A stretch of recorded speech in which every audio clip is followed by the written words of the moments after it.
Good morning students. सो अभी अपन start करेंगे अपनी जो 6 सेमेस्टर है उसका जो इलेक्ट्रिकल का सब्जेक्ट है इलेक्ट्रिक ड्राइव्स जो है इसके बारे में अपन पढ़ेंगे इसके अंदर। सो है ना, बेसिकली जो अपना जो ये सब्जेक्ट है ये बेसिकली कनेक्टेड है पावर इलेक्ट्रॉनिक्स से। पावर इलेक्ट्रॉनिक्स की बेसिक नॉलेज की इसमें रिक्वायरमेंट होगी वो मैं आपको साथ साथ में बताता जाऊंगा, ठीक है। कि पावर इलेक्ट्रॉनिक्स के अंदर जो सेमीकंडक्टर डिवाइसेस जो होती है वो इसमें किस तरीके से कनेक्टेड होती है और उसको अपन किस तरीके से इसके अंदर एप्लीकेशन उसकी काम में लेते हैं ये अपन जानते जाएंगे, ठीक है। सो बेसिकली अपना जो सब्जेक्ट है इलेक्ट्रिकल का इलेक्ट्रिकल ड्राइव जो है, ठीक है। इसमें क्या है, 3 लेक्चर्स हैं। जो मैक्सिमम मार्क्स है 150 है, आईए के 30 मार्क्स है, ईटी के 120 मार्क्स है और जो अपना एंड टर्म होगा वो 3 आउट का होगा इसके अंदर, ठीक है। अब बेसिकली क्या होता है, सबसे पहले अपन इसके इंट्रोडक्शन के बारे में पढ़ेंगे। जो इलेक्ट्रिकल ड्राइव्स जो होती है वो होती क्या है और उसको अपन क्यों पढ़ते हैं, उसका स्कोप क्या है और उसके आउटकम्स क्या है ये अपन जानेंगे सबसे पहले, ठीक है। अब बेसिकली अपन स्टार्ट करेंगे इसके अंदर। जो अपनी यूनिट 1 है DC motor characteristic. DC motor की जो बेसिक कैरेक्टरिस्टिक है जो कि आपने इलेक्ट्रिकल मशीन जो है डीसी मशीन जो है उसके अंदर आपने पढ़ रखी है और ये अपन इसके अंदर पहले एक बार पढ़ेंगे और उसको अपन जो एडवांस वर्जन है इसका अपन इसके अंदर जानेंगे। मतलब जो इलेक्ट्रिकल ड्राइव्स है उसके अंदर किस तरीके से अपन जो है इसको काम में ले सकते हैं ये जानेंगे। तो सबसे पहले अपनी यूनिट है डीसी मोटर की जो कैरेक्टरिस्टिक है उसके अंदर अपन क्या देखेंगे, review of EMF and torque equation of DC machine. Basically यही है कि जो अपन डीसी मशीन के अंदर पढ़ा है उसमें जो ईएमएफ की इक्वेशन अपन ने निकाली थी उसके बारे में अपन जानेंगे और जो टॉर्क की इक्वेशन है उसके बारे में अपन जानेंगे कि वो किस तरीके से निकल के आती है, उसका एक छोटा सा रिव्यू लेंगे। लेकिन ये चीज जो है अपन केवल अपना बेस तैयार करेगी और जो आगे अपना जो इलेक्ट्रिकल ड्राइव सब्जेक्ट है उसके अंदर आगे अपन जाके इस इक्वेशन को काम में लेंगे। तो ये अपन केवल इसी के लिए रेफरेंस के लिए यूज कर रहे हैं, इससे क्वेश्चन इतने ज्यादा नहीं आएंगे इसके अंदर, ठीक है। नेक्स्ट है review of torque speed characteristic of separately excited DC motor. Torque speed characteristic कैसी होती है इसके बारे में अपन जानेंगे। ये है इंपॉर्टेंट जो टॉपिक है जो कि इलेक्ट्रिकल मशीन जो अपन पढ़ते हैं उसके अंदर भी अपन काम में लेते हैं। ये बहुत ही इंपॉर्टेंट टॉपिक है। जो टॉर्क स्पीड कैरेक्टरिस्टिक है इसके बारे में बहुत सारे क्वेश्चन पूछे जाते हैं, गेट के अंदर भी बहुत सारे क्वेश्चन इसके पूछे जाते हैं और आपके जो एग्जाम होंगे उसके अंदर भी बहुत सारे क्वेश्चन यहां से आएंगे, ठीक है। नेक्स्ट है change in torque speed curve with armature voltage. Armature voltage जो होता है उसको चेंज करने से जो टॉर्क स्पीड कर्व है वो कैसे चेंज होता है ये अपन इसके अंदर पढ़ेंगे, ठीक है।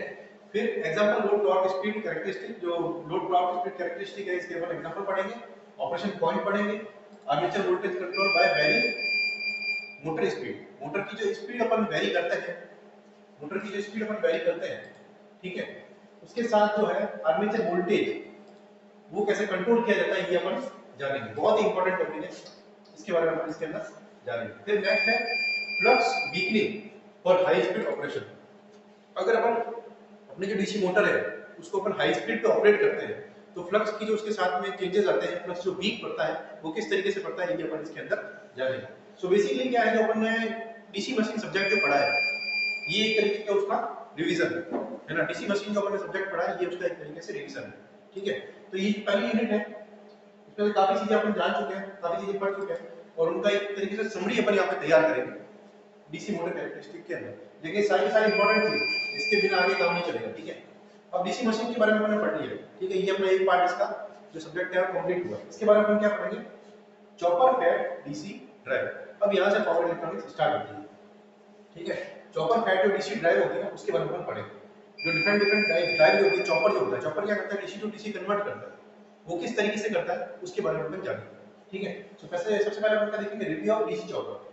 डीसी चॉपर होता क्या है ये देखेंगे अपन। And duty ratio control. Duty ratio जो होता है, ड्यूटी रेशियो क्या होता है, ऑन टाइम कितना है, ऑफ टाइम कितना है, इन दोनों का जो रेशियो होता है, जो अपन ऑन टाइम और ऑफ टाइम का रेशियो होता है, कितने टाइम के लिए अपना जो ड्राइव है वो ऑन रही है, कितने टाइम के लिए अपनी ड्राइव ऑफ रही है, इनका जो रेशियो होता है वो ड्यूटी साइकिल कहलाता है या फिर ड्यूटी रेशियो कहलाता है, ठीक है। इसके बारे में अपन इसके अंदर जानेंगे, ठीक है। फिर हम पढ़ेंगे chopper fed DC motor for speed control, ठीक है। अब स्पीड कंट्रोल के लिए अपन क्या पढ़ेंगे, चॉपर फेड डीसी मोटर के बारे में अपन यहाँ पे पढ़ेंगे।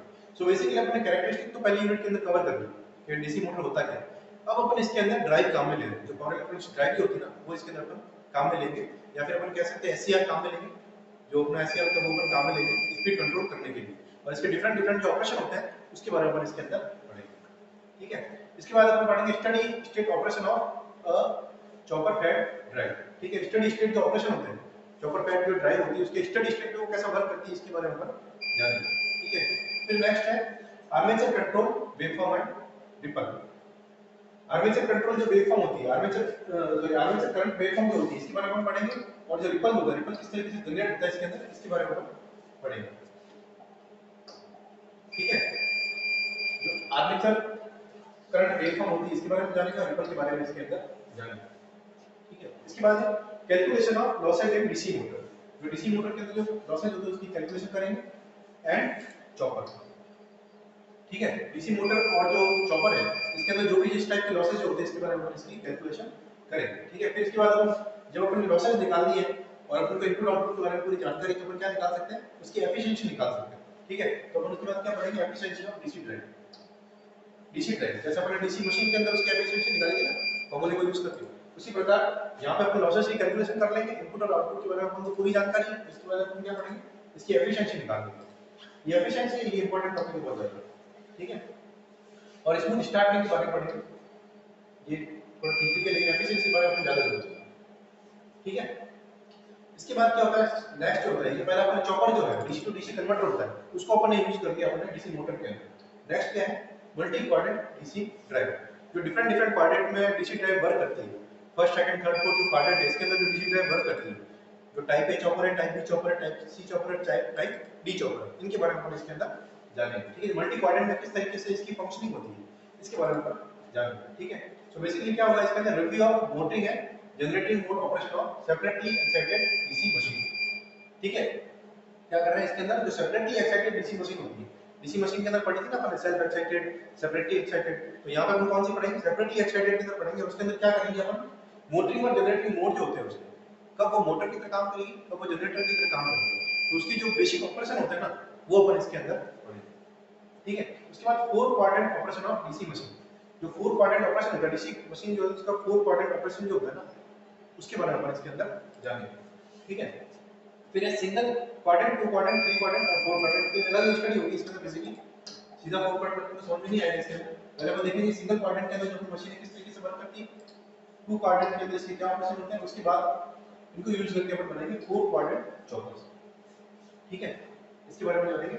और जो सबसे इंपॉर्टेंट है फोर क्वाड्रेंट, अगर आपको समझ में आ जाता है तो ये तो बहुत ही इजी होता है, फर्स्ट टू क्वाड्रेंट के अंदर कुछ भी नहीं है, फोर क्वाड्रेंट आपको समझ में आ जाता है। अगर टफ क्वेश्चन अगर बनेगा तो फोर क्वाड्रेंट से बनेगा।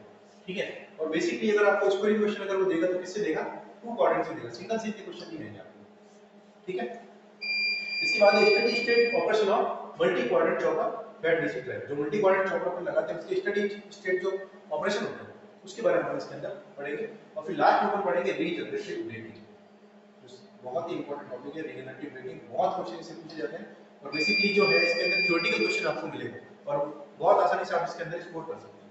ठीक है, तो रीजनरेटिव ब्रेकिंग जो होती है बहुत जगह पर काम में लेते हैं डीसी ड्राइव के अंदर, और बेसिकली अगर अपन देखें तो रीजनरेटिव ब्रेकिंग में काम में लेते हैं मेट्रोस के अंदर, जो अपनी मेट्रो रेल होती है उसके अंदर काम में लेते हैं, और जो कि अपनी लोको जो इंजन होते हैं, लोको इंजन होते हैं ना उसके अंदर अपन इसको काम लेते हैं रीजनरेटिव ब्रेकिंग। तो ये किस तरीके से वर्क करता है ये अपन इसके अंदर जानेंगे। ठीक है, नेक्स्ट आता है closed loop control of DC drive. Closed loop control अपन किस तरीके से कर सकते हैं डीसी ड्राइव के अंदर, ताकि जो है अपना ऑटोमेटिक जो उसके अंदर कंट्रोल सिस्टम चलता है। ठीक है, वो अपन इसके अंदर पढ़ेंगे। ठीक है, तो क्या होता है सबसे पहले control structure of DC drive. अब इसके अंदर थोड़ा सा टच आ रहा है आपका कंट्रोल सिस्टम में। ठीक है, यहाँ पे जो है अपन ने जो है पावर इलेक्ट्रॉनिक्स को काम में लिया, पहले अपन ने मशीन को काम में लिया, अब यहाँ पे अपन क्या काम में ले रहे हैं, जो कंट्रोल सिस्टम अपन ने पढ़ा है उसको अपन थोड़ा यूज में लेंगे। ठीक है, इसके अंदर क्या होता है control structure of DC drive, इसके बारे में जानेंगे। फिर inner current loop and outer speed loop, इसको अपन किस तरीके से काम में लेते हैं वो अपन जानेंगे। और dynamic model of DC motor dynamic equation, इसके बारे में अपन पढ़ेंगे। ठीक है, तो डायनेमिक मॉडल जो इसकी हेल्प से तैयार होगा उसके बारे में जानेंगे, डीसी मोटर डायनेमिक इक्वेशन के बारे में जानेंगे, और ट्रांसफर फंक्शन जो इसका बनता है वो जानेंगे इसके बाद। सो बेसिकली अपना जो टारगेट रहेगा इसका ट्रांसफर फंक्शन जो है वो तैयार करना अपना इसका टारगेट रहेगा। इस जो है यूनिट का जो इसका जो ट्रांसफर फंक्शन किस तरीके से बनता है क्लोज लूप के अंदर वो अपन इसके अंदर जानेंगे। ठीक है, अगर कंट्रोल सिस्टम के अंदर अपन एक चीज जान चुके हैं, जो अपना क्लोज लूप बनता है उसको बेसिकली अपन क्यों काम में लेते हैं, ताकि ऑटोमेटिक उसकी कंट्रोलिंग हो सके। ठीक है, नहीं तो ओपन लूप के अंदर क्या होगा, ओपन लूप के अंदर अपन को हर बार उसको जो अपनी मशीन है उसको हर बार अपन को कंट्रोल सिग्नल उसको देने पड़ता है, लेकिन कंट्रोल सिस्टम के अंदर अपन इस तरीके से डिजाइन करते हैं सिस्टम को कि उसकी ऑटोमेटिक कंट्रोलिंग हो सके। तो ये जो यूनिट है इसके अंदर एक पूरा कंट्रोल सिस्टम का अपना काम चलता है। ठीक है, कंट्रोल सिस्टम जो अपन पढ़ा है उसको अपन यूज में लेते हैं। ठीक है, इसके बाद में modelling of chopper as gain with switching relay. ठीक है, स्विचिंग रिले देने पे जो उसकी मॉडलिंग होती है वो किस तरीके से होती है ये अपन पढ़ेंगे। और प्लांट ट्रांसफर फंक्शन जो होता है उसके बारे में अपन पढ़ेंगे। ठीक है, कंट्रोल डिजाइन देखेंगे और करंट कंट्रोल स्पेसिफिकेशन जो होती है इसके बारे में अपन जानेंगे। ठीक है, और फिर लास्ट में आता है अपना speed control specification design. Speed control किस तरीके से करते हैं अपन क्लोज लूप ट्रांसफर फंक्शन बनाकर, उसके बारे में अपन इस यूनिट के अंदर जानेंगे। ठीक है, सो बेसिकली जो कंट्रोल सिस्टम है ना उसको अपन किस तरीके से अपनी जो डीसी मोटर ड्राइव है उसको किस तरीके से अपन यूज करना है, उसकी कैसे कंट्रोलिंग करनी है अपनी डीसी ड्राइव की, इस यूनिट के अंदर अपन वो जानेंगे। ठीक है, और इन द एंड ये स्पीड कंट्रोल है ना, ये सबसे इंपॉर्टेंट टॉपिक है इस चैप्टर का। स्पीड कंट्रोल किस तरीके से की जाती है ये सबसे इंपॉर्टेंट टॉपिक है, इन सबको यूज करके ये अपन बेस तैयार करेंगे यहाँ पे, और स्पीड कंट्रोल कैसे की जाती है इसके बारे में अपन पढ़ेंगे। ठीक है, इसके बाद आता है अपना induction motor characteristic. Induction motor जो होती है उसकी जो कैरेक्टरिस्टिक होती है उसके बारे में पढ़ेंगे। ठीक है, डीसी मोटर अपन देंगे, आप इंडक्शन मोटर के बारे में किस तरीके से कर सकते हैं वो अपन जानेंगे। ठीक है, तो review of induction motor equation circuit and torque speed characteristic. ठीक है, जैसे अपन ने डीसी मोटर का बेसिक क्लियर किया था वैसे अपन इंडक्शन मोटर का यहाँ पे बेसिक क्लियर करेंगे। ठीक है, फिर क्या होता है variation of torque speed curve. Variation होता है जो टॉर्क स्पीड कर्व है किसके साथ रेस्पेक्ट में होता है, सबसे पहले जो होता है अप्लाइड वोल्टेज के रेस्पेक्ट में, अप्लाइड फ्रीक्वेंसी के रेस्पेक्ट में, अप्लाइड वोल्टेज एंड फ्रीक्वेंसी, इन दोनों के रेस्पेक्ट में। ठीक है, तो मतलब वोल्टेज फ्रीक्वेंसी और वोल्टेज फ्रीक्वेंसी अगर दोनों अपन सिग्नल देते हैं तो उसके टॉर्क स्पीड कर्व के अंदर क्या-क्या चेंजेस आते हैं उसके बारे में पढ़ेंगे। तो बेसिकली अपन इंडक्शन मोटर का बेस ही यहाँ पे पढ़ेंगे ताकि अगली यूनिट अपनी तैयार हो सके। ठीक है, इसके बाद अपना आता है typical torque speed curve of fan and pump load. जो लोड अपन लगाते हैं फैन और पंप लोड जो अपना लगता है उसकी जो टॉर्क स्पीड कैरेक्टरिस्टिक क्या होती है वो अपन इस यूनिट के अंदर पढ़ेंगे। ठीक है, ऑपरेटिंग पॉइंट देखेंगे उसका, कांस्टेंट फ्लक्स ऑपरेशन देखेंगे उसका, फ्लक्स वीकनिंग जो होती है जो डीसी फ्लक्स वीकनिंग अपन इसमें पढ़ेंगे, इंडक्शन फ्लक्स जो वीकनिंग होती है वो अपन इस यूनिट के अंदर जानेंगे। ठीक है, फ्लक्स वीकनिंग ऑपरेशन होता है उसके बारे में अपन इसके अंदर जानेंगे। और फिर क्या होता है vector control of IM. Induction motor का जो वेक्टर कंट्रोल मेथड होता है उसको पढ़ेंगे, और डायरेक्ट टॉर्क कंट्रोल जो मेथड होता है इंडक्शन मोटर का उसको पढ़ेंगे। सो बेसिकली जो इंडक्शन मोटर अपन ने पढ़ी है उसका रिवीजन अपन इस यूनिट के अंदर करेंगे। ठीक है, उसके जो एक तरीके से समरी जैसे अपन ने पहली यूनिट के अंदर डीसी मशीन की समरी तैयार करी, तो यहाँ पे अपन क्या तैयार करेंगे इंडक्शन मोटर की जो होती है अपनी जो समरी होती है वो तैयार करेंगे नेक्स्ट यूनिट के लिए। और जो इसका जो सबसे इंपॉर्टेंट टॉपिक है इस यूनिट का वो कौन सा है, सबसे जो इंपॉर्टेंट टॉपिक है वेक्टर कंट्रोल। इसके बारे में क्वेश्चन आपको पूछा जाता है, और डायरेक्ट टॉर्क जो कंट्रोल है इसके बारे में क्वेश्चन पूछा जाता है। ठीक है, और ये जो तीन है ना इनमें से एक क्वेश्चन आपको पक्का पूछा जाएगा, और उसके अंदर भी सबसे ज्यादा इंपॉर्टेंट क्वेश्चन होता है applied voltage and frequency control. अगर आपको ये समझ में आ जाता है तो ये ऊपर वाला दोनों आपको बहुत इजीली समझ में आ जाएगा। ठीक है, तो ये इसका जो है बेसिक है, और ये मैं आपको इसलिए इंपॉर्टेंट नहीं बता रहा हूं क्योंकि जो ये रिव्यू जो होते हैं ना ये तो बेसिकली इंडक्शन मोटर के अंदर क्वेश्चन पहले ही बन चुके हैं इस चीज, तो यहाँ पे वो क्वेश्चन बना के एग्जामिनर आपका टाइम वेस्ट नहीं करेगा क्योंकि उसको पता है कि ये बेसिक चीज आप जो है इंडक्शन मोटर के अंदर पढ़ के आ चुके हो, यहाँ पे आप क्या नया उनको बता सकते हो वो चीज आपको पूछी जाएगी। ठीक है, सो और एक ये जो है ये भी थोड़ा सा इंपॉर्टेंट है, कांस्टेंट जो है फ्लक्स ऑपरेशन ये थोड़ा सा इंपॉर्टेंट है इसके अलावा। ठीक है, तो इसके बारे में भी अपन पढ़ेंगे इसमें।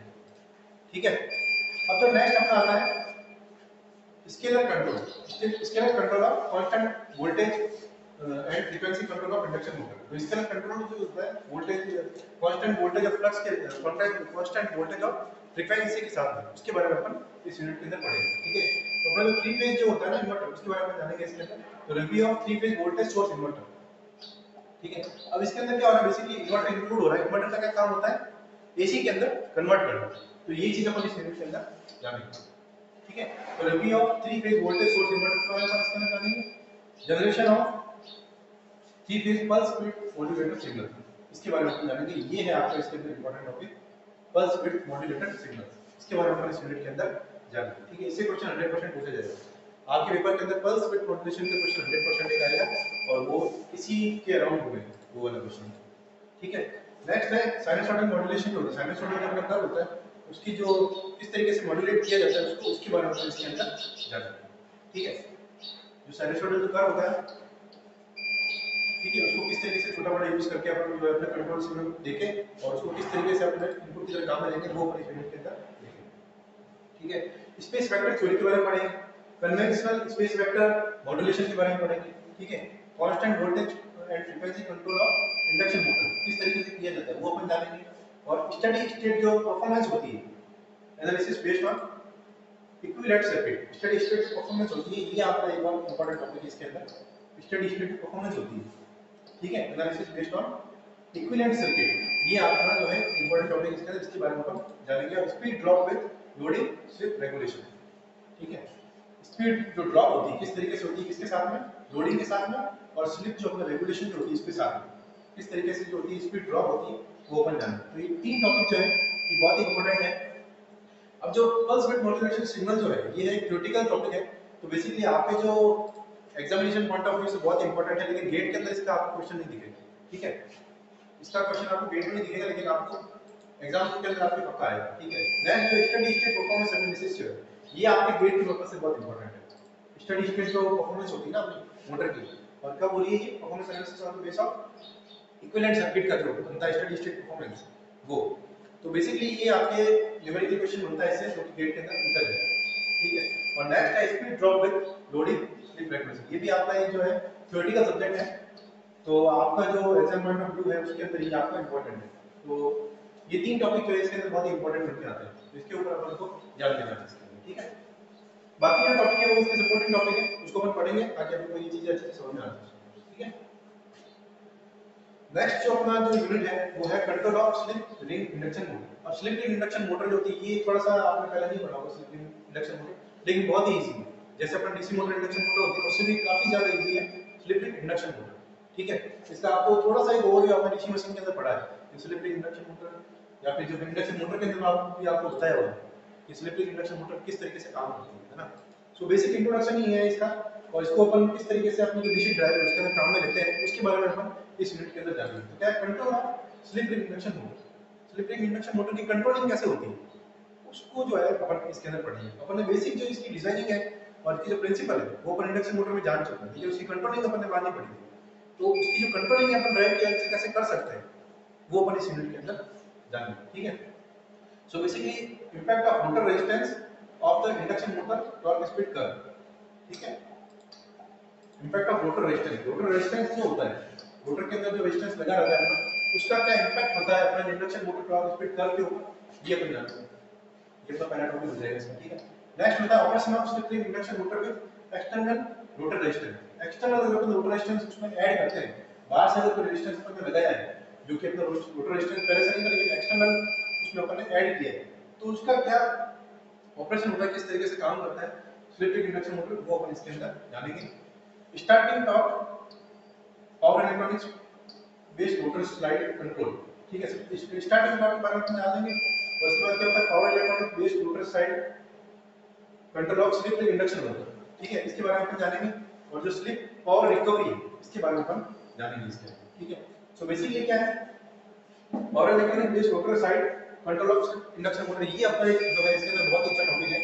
ये पावर इलेक्ट्रॉनिक्स जो रोटर होता है rotor side control of slip ring, rotor side में कैसे अपन स्लिप रिंग इंडक्शन मोटर की हेल्प से अपन उसकी जो स्टडी करते हैं वो अपन इसके अंदर जानेंगे, ठीक है। सो बेसिकली क्या है इसके अंदर ये जो आपका टॉपिक है ना operation of slip ring induction motor with external rotor resistance, ये और ये टॉपिक जो है बहुत ही सिमिलर है, ठीक है। और उसके अंदर भी अगर अपन थोड़ा सा गौर करें तो ये वाला टॉपिक है ऑपरेशन जो एक्सटर्नल रेजिस्टेंस जो अपन रोटर के अंदर ऐड करते हैं वो वाला जो है थोड़ा इंपॉर्टेंट टॉपिक निकल के आता है इसके अंदर। और जो नेक्स्ट है अपना क्या है power electronic based rotor side control of slip ring, ठीक है। रोटर की साइड से कैसे अपन स्लिप रिंग जो है उसको कंट्रोल कर सकते हैं स्लिप रिंग रोटर को, वो तो basically theoretical subject theoretical topic ही है, तो इसके अंदर आपको गेट के अंदर इस टॉपिक से क्वेश्चन आपको नहीं मिलेगा, लेकिन आपके जो एग्जाम है उसके अंदर आपको दो चीजें से आपके क्वेश्चन जरूर मिलेंगे। एक तो जो रोटर है उसकी हेल्प से अपन कैसे अपन स्लिप रिंग मोटर को कंट्रोल करते हैं वो अपन जो है इंपॉर्टेंट टॉपिक निकल के आता है यहाँ पर, और जो ऑपरेशन होता है जो कि एक्सटर्नल अपन रेजिस्टेंस जो ऐड करते हैं अपने जो रोटर है उसके अंदर, तो उसका ऑपरेशन किस तरीके से होता है ये एक बहुत इंपॉर्टेंट टॉपिक यहाँ पे जो है निकल के आता है। थ्योरेटिकल है बेसिक, ठीक है, इससे न्यूमेरिकल क्वेश्चन आपको नहीं मिलेगा इस वाले जो यूनिट है इससे।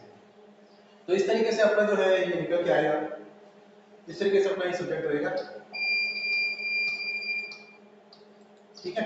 इसके अंदर आपको न्यूमेरिकल पार्ट कम देखने को मिलेगा और आपको थ्योरेटिकल पार्ट आपको ज्यादा देखने को मिलेगा। न्यूमेरिकल कुछ कुछ टॉपिक ही है वहीं से हमको पढ़ने पड़ेंगे और बेसिकली जो है थ्योरी पे ज्यादा चलेगा, लेकिन कंसेप्चुअल जो है सब्जेक्ट है ना बहुत ही सारे वर्किंग प्रिंसिपल अपन को जानने की जरूरत है इसके अंदर, और उनके ऑपरेशन किस तरीके से काम करते हैं ये अपन को जानने की बहुत जरूरत है इसमें, ठीक है। तो बहुत ही कंसेप्चुअल सब्जेक्ट है, और जब भी आपको कंसेप्ट इसमें बताया जाए तो आपको अच्छे से उस पर ध्यान देना। ठीक है, ओके, थैंक यू।